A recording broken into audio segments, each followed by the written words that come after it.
Understanding the surface of Betelgeuse. James Webb's third observing cycle has been announced. Starship's upcoming third test and the most massive pair of black holes ever seen. All this and more in this week's Space Bites. After Betelgeuse dimmed a couple of years ago, we've been fascinated about this mystery. Why did this enormous star suddenly dim from our perspective? It was significant. Like, you could go outside, and if you've looked at Betelgeuse, you looked at it and it had dimmed tremendously. And then it came back. And so people were wondering, like, is this it? Is this when this star is going to finally explode? Nope. It was probably just due to some kind of dust cloud. But astronomers have been trying to understand and measure the surface of Betelgeuse, just try to learn more about what this star is doing. And one of the big surprising discoveries is that the star is rotating way too quickly compared to what it should theoretically be possible to do. Now, keep in mind, Betelgeuse is so big that if you plopped it in the solar system, it would expand about to the orbit of Jupiter. So when astronomers measured the surface of the star and tried to detect the rotation speed, they used one of the most powerful telescopes on Earth, the Atacama Large Millimeter Array. It's 66 separate telescopes in an interferometer, and they were able to measure the speed that one side of the star is moving towards us and the speed that the other half of the star is moving away from us. They can measure the Doppler shift of the two sides of the star as it turns, and they got 5 kilometers per second, which is just surprisingly big. So, but there's been this other theory that says, no, wait, it's not that the star is rotating, it's in fact that the star is boiling and bubbling so significantly that it mimics that it's rotating. And so astronomers went and performed a bunch of simulations where they took the observations of Betelgeuse and they said, could you explain this with giant convective cells on the surface of Betelgeuse that are just boiling and popping out into the surface? And like, keep in mind, you can have these convective cells on Betelgeuse that are like a third of the size of the star. It blows your mind. And they found that, yeah, you could have these convective cells where you've got material that is rising to the surface and then falling at about 30 kilometers per second. And when you look at all of the various observations that were made and you average it out, you could explain what appears to be the rotation of Betelgeuse by actually just its surface boiling and bubbling. So obviously more observations are necessary, but maybe this makes the star a little more normal for an incredibly abnormal star. James Webb's Cycle 3 is out.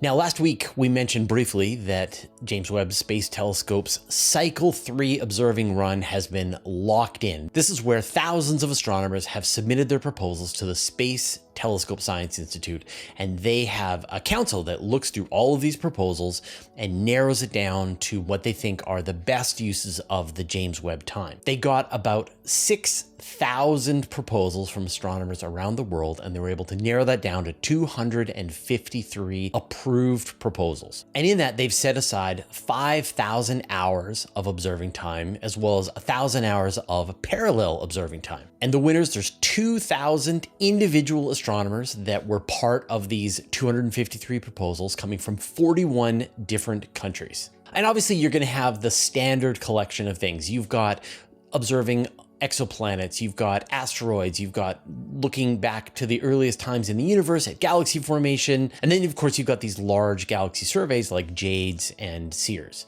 But one of the ones that I'm most excited about is the approval to Dr. David Kipping to observe exomoons. And I actually did an interview with David a couple of weeks ago, and he was talking about his proposal and how it was a long shot and it was a lot of time and he didn't think it was going to get accepted, but they made it. And so they've gotten more than a day of James Webb time to search for exomoons around one of the most interesting planetary candidates that they're looking at. So congratulations to David and the team. Definitely check out that interview if you want like a detailed understanding of exactly what it is that they're looking for and the clever trick they used to get this one across the finish line. See where Webb and Hubble are looking right now.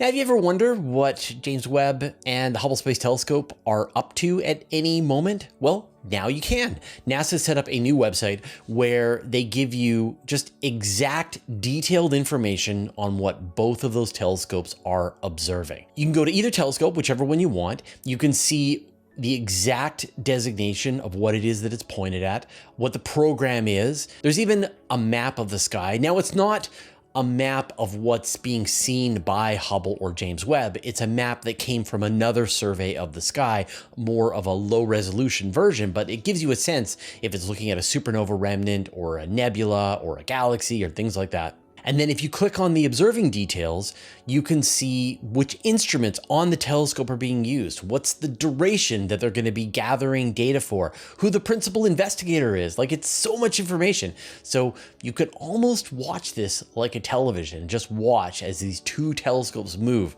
from target to target. You can go forward in time and see what's coming next and then what's coming after that. So if you ever wanted more data about these telescopes, now's your chance. Starship's next flight attempt. All right, we've all been waiting. When will SpaceX Starship make its next attempt to fly to space? And we've got an official announcement from SpaceX. It's going to be March 14th, which is in about a week from when I'm recording this. Actually, it's exactly a week, which means that we're going to have to wait until they do their test to record Space Bites, and then we won't know all of the information. So we're going to have to release a video, and then people are going to give more information in the comments down below, and then anyway. So once again, the plan is to do a full stack launch. They're going to try to launch the SpaceX Starship on top of the Super Heavy. They're going to try to separate both spacecraft. Super Heavy is going to do a soft landing in the water relatively nearby. Starship is going to fly to space, and then it's going to make a soft water landing probably in the Indian Ocean. Now, in addition to just getting the basics of this mission complete, SpaceX has decided to make it a little more complicated, so they've added some bonus goals. They're going to try to open and close the payload doors on Starship. They're going to try to test propellant transfer inside. And of course, they're going to have to relight the Raptors while it's in space so that it can perform an atmospheric re-entry. So, is this going to work? We'll keep you posted. Next week's episode, we'll know whether or not it worked. Of course, I'm going to try to gather up a bunch of my space friends and do analysis of this mission. But if you want to see the previous analysis with Scott Manley and Marcus House here on this channel, definitely check that out. Asteroids crashing into a white dwarf. Our sun is a main sequence star. And when it runs out of fuel in the core, it's going to shift to burning helium in the core, and that will cause it to blow out to become a red giant.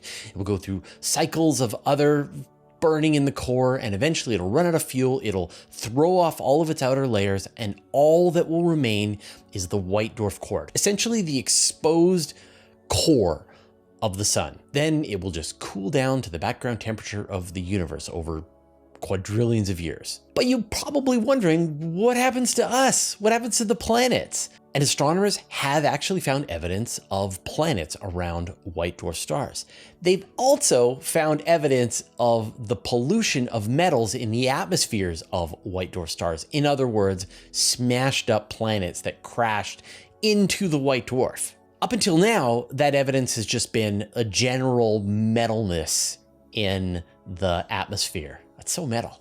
But now astronomers have found a blob, a splat, a place where something, probably an asteroid the size of Vesta, which is about 500 kilometers across, crashed into the surface of a white dwarf star. It has now left this bug splat as it's orbiting around the white dwarf star. So what happens to us? Maybe that. Every week, we give you a chance to vote and tell us what you thought was the best, biggest, most important story of the week. And last week's most popular story was that James Webb detects reionization from dwarf galaxies. And I don't blame you. In fact, I probably ruined the vote there when I said, this is enormous news. Yeah. Anyway, I don't care. I don't mind making this biased. Now, after we post Space Bites, within about 24 hours, we will put up a new poll. We put it into the community tab on YouTube, but you can also just be scrolling YouTube and notice the poll and just take a second, click on it, vote, and we will gather up all of the votes and celebrate them here next week. Now, the best chance to see the poll is to be subscribed to the channel and then click on the notification bell. A robot surgeon on the International Space Station. Now, astronauts are the most skilled human beings on Earth, in my opinion. They have multiple degrees. They're test pilots. They're nice people. They're really amazing to spend time chatting with astronauts. But they can't do everything, and not every single mission to the International Space Station is going to include a skilled surgeon who can perform appendectomies or other emergency surgery while in space. And so to fix this gap in capability, NASA is testing out a surgical robot on the International Space Station. Now, this is teleoperated. So there was a surgeon on Earth who was working with the robot, and the robot had little knives on it, and it was cutting through elastic bands, which would mimic human tissue. And the surgeon had about a half-second delay as they were providing commands before the robot was able to accomplish them and give feedback back to the surgeon. Surgeon was able to compensate for that and get to the point where he could actually perform the surgery. This is interesting with the International Space Station, but you can imagine when they go to the moon, to the Lunar Gateway, then this is going to become even more important. And then at that point, you've got about a 2-second delay for these commands to go before the surgeon gets that feedback. And still, that is theoretically doable. And so maybe in the future, if someone has to have their appendix removed, then a surgeon on Earth is going to be operating a surgical robot hundreds of thousands of kilometers away to actually perform the operation. How much oxygen is produced on Europa?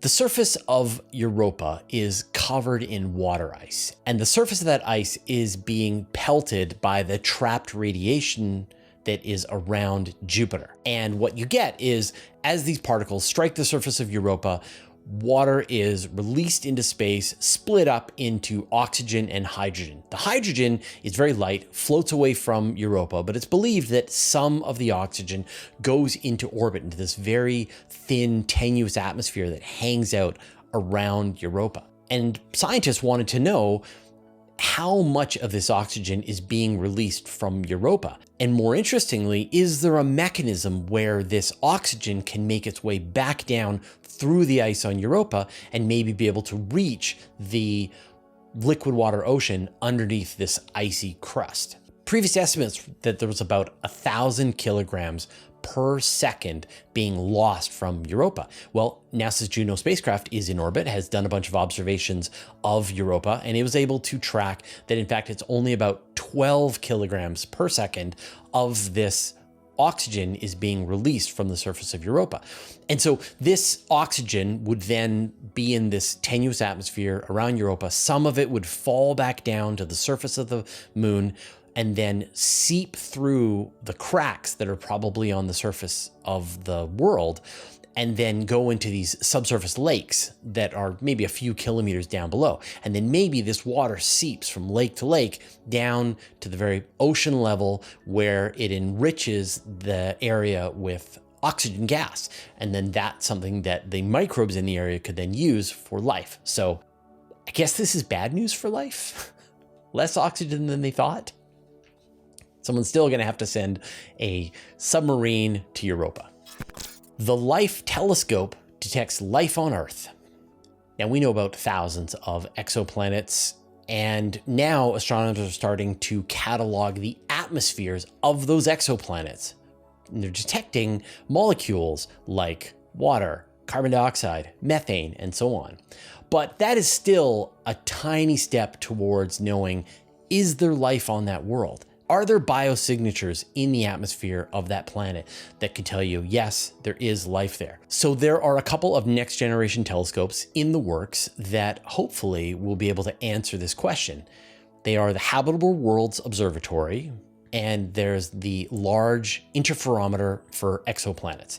Both of these telescopes really have one main job, which is to examine the surface of Earth-like worlds orbiting around sun-like stars, to measure their atmospheres and try to detect the presence of biosignatures. And so the researchers working on the proposal for the Large Interferometer for Exoplanets, the LIFE telescope, they asked themselves, well, if we took the telescope as we are planning and we saw the Earth, would we know if there's life there, say within about 30 light years from here? So they simulated what it would be like for the LIFE telescope to image Earth at this distance of 30 light years. And they assumed that they didn't have the right orientation. It could be looking at the poles or the equator, be going from day to night.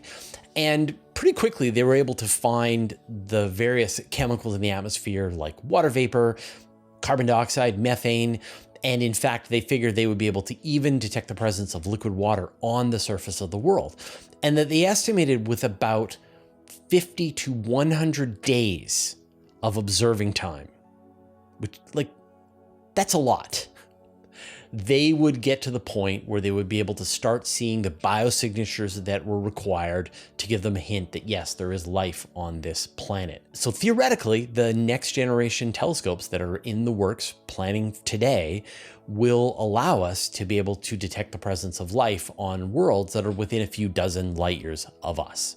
Now, if you want more information on this, I did a pretty great interview with the lead author of this study, Dr. Daniel Engerhausen, and he talked about the LIFE telescope and sort of what the capabilities are and a lot of really cool ideas about what it takes to try and find life on other planets orbiting other stars.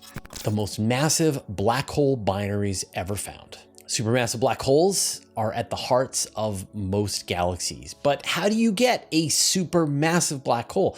Only through the merger of less massive black holes. And astronomers have identified galaxies that are merging together, and the supermassive black holes that were at the hearts of those two galaxies are now starting to interact and go into orbit around each other. And now astronomers have found the closest pair that they've ever seen.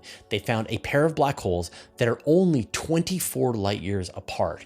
And together, their combined mass is, wait for this, 28 billion solar masses. When you think about Sag A star, which is only 4.3 million times the mass of the sun, and that these two black holes are 28 billion times the mass of the sun, it's mind-blowing. But there's a big outstanding problem in astronomy, which is known as the final parsec problem, where you have these two supermassive black holes that are orbiting around each other. They are so massive and distort space-time around them so thoroughly that it kicks out all of the other material, all the stars, all the gas, all the dust, and there's no more material in their vicinity that will cause these black holes to continue getting closer and closer together. And yet they do. I mean, we know that we have these supermassive black holes, so how do they do this? And this is still a giant mystery in astronomy. What gets black holes to the point for the final couple of light years they can actually merge together? So no answers, but still amazing observations of this gigantic binary black hole pair.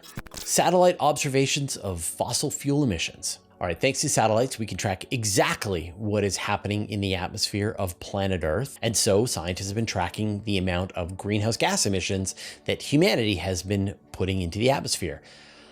Not surprisingly, greenhouse gas emissions are continuing to rise. They went up 1% from 2023 to 2022. In other words, we had our best year, our worst year in 2023. We added 36.8 billion metric tons of carbon dioxide into the atmosphere, as well as an additional 4 billion that came from wildfires like we experienced here in Canada last year. So we're now up to 420 parts per million of carbon dioxide, up from 278 parts per million in 1750. So we did it. We hit 420. Where will we go next? I've mentioned this in the past. I write a weekly email newsletter, which I send out to about 70,000 people every week. It is completely free. There's no ads in it at all. And the stories that we're covering here on Space Bites are just a fraction of all of the stories. Like, I think we've got about 7 or 8 stories this week. Typically, there's about 40 stories that we cover in Universe Today. And the way this works is we release Space Bites, and then within a couple of hours, I will release the weekly email newsletter. I'm gonna give you some examples, and maybe I'll do this every week, of the kinds of stories that didn't make the cut, like a plan to send drones to the moon that could fly around with propellant and map out the surface, or how long we could expect to wait for alien civilizations to attempt to communicate with us until they don't receive a response back from us, and observations from James Webb of an active galaxy just 430 million years after the Big Bang. So there's plenty more stories in the newsletter. I can't put them all into video form, but if you go to universetoday.com/newsletter and sign up, you can get this every Friday in your email box, totally free, no ads. I write it. Check it out. All right, I'm going to talk a little bit more about allocating time on the James Webb Space Telescope, but first I'd like to thank our patrons.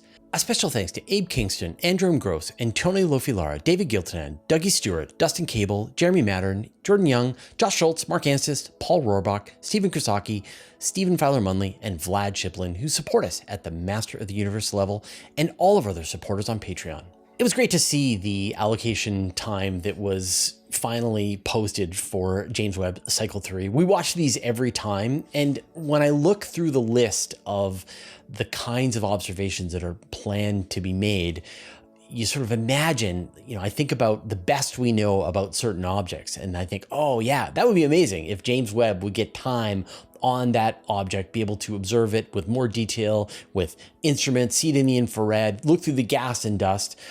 And it was really interesting to kind of go through this process. Like, I really hope you watched that interview that I did with David Kipping, because he talks about what it was like to go through this whole process, multiple attempts of applying for time on Webb, and then finding out that you didn't make it, and having to fine tune the proposal to the point that it was exactly what the committee was looking for. And I don't think people realize, like, access to both Hubble and Webb is free, is available worldwide. That all you have to do is have a good proposal and you can get time on these telescopes. Amateurs have been able to collaborate and get time on these space telescopes. It really is cool to see these incredible, expensive instruments, and yet are still made available to scientists everywhere on Earth. Cycle 3 is out.